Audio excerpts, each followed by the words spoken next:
Sveiki, Equality LT nariai. Šiandien parodysiu pamoką, kaip pasidaryti paprastą 3D logotipą su Adobe Illustrator.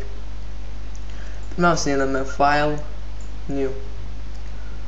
Dokumento pavadinimas gali būti 3D logotipas ir profilis web. Dydis nėra svarbus. Spaudžiame OK. Pirmiausia, įrankių juostoje susirandame Ellipse tool, spalvą išjungiame arba galite palikti baltą ir stroke turėtų būti juodas. Nusibrėžėme maždaug tokį apskritimą, tada einame į Type tool, parašome S raidę ir ją išsididinam maždaug, kad būtų didesnė už patį skritulį. Maždaug taip. Tada paspaudėm raidės, einam į Object, Expand. OK. Einame į Window, Pathfinder. Jeigu jis yra pas jūs įjungtas, jis turėtų būti kažkur kairėje arba kaip pas mane dešinėje.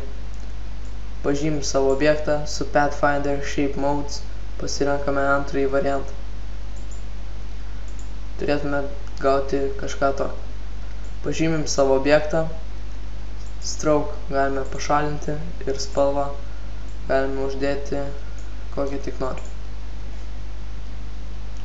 Pažymim savo objektą, einam į Effects, 3D ir pats pirmas variantas.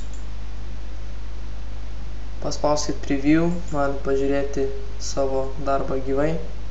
Position bus Front, Perspective apie 124 laipsnių. Spaudžiame OK.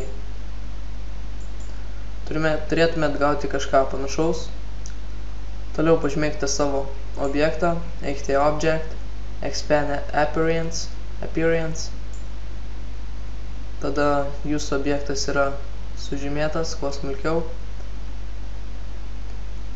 Ir pažymėję savo objektą, spausdami dešinį pilies mygtuką, spauskite Ungroup, antrą kartą Ungroup. Dabar galime priartinti savo darbą ir jums dabar reikės su Selection Tool pažymėti tamsesnės linijas. Tai pirmiausia pažymėkime šitą. Kaip matai, jinai iš pradžių pasižymėjo ne visa, todėl reikia dar pažymėti ir kitas dalį, tai laikydami Shiftą pažymėkite ir antrą. Pažymėję tamsesnėje liniją, eikite į Pathfinder, Shape Modes ir pats pirmasis variantas. Ta pat padarykite ir ant kitos figūros.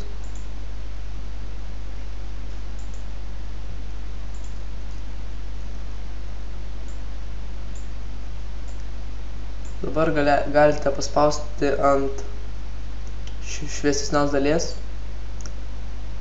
eiti į Gradient, jeigu pas jūs jo nėra čia, galite įsijungti per Window, Gradient. Pasirinkite Sumą, spalvą galite pasirinkti kokį norite.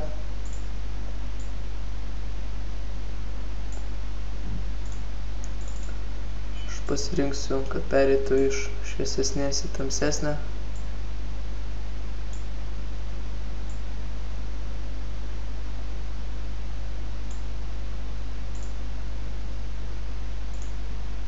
Taip pat padarykite ir ant kito.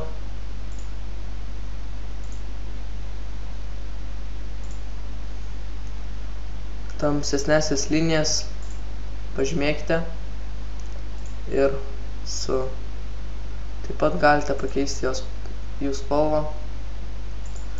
Būtų geriau, kad jos atrodytų tamsesnės kiek negu šviesesnioji dalis.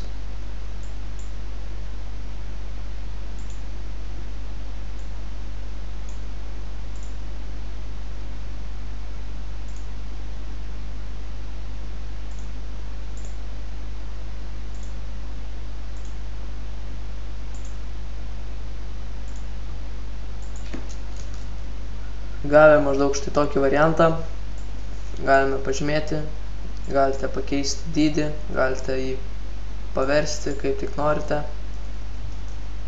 Tarkim štai šitaip.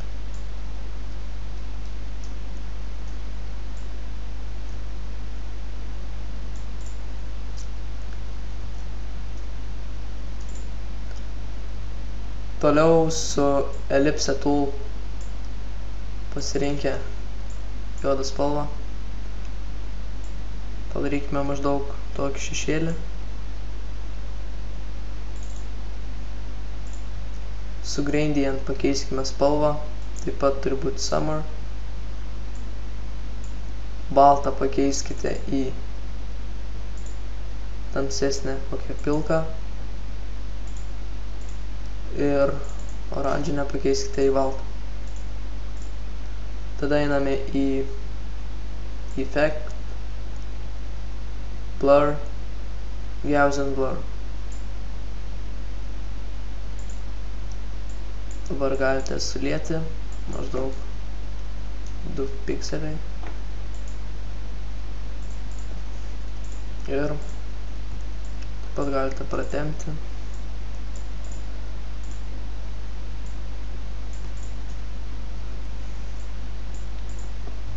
Taigi tai atrodo maždaug šitai. Ačiū, kad žiūrėjote, savo darbus galite įkelti į eColor.lt puslapį, padiskutuosim, įvertinsim. Sėkmės!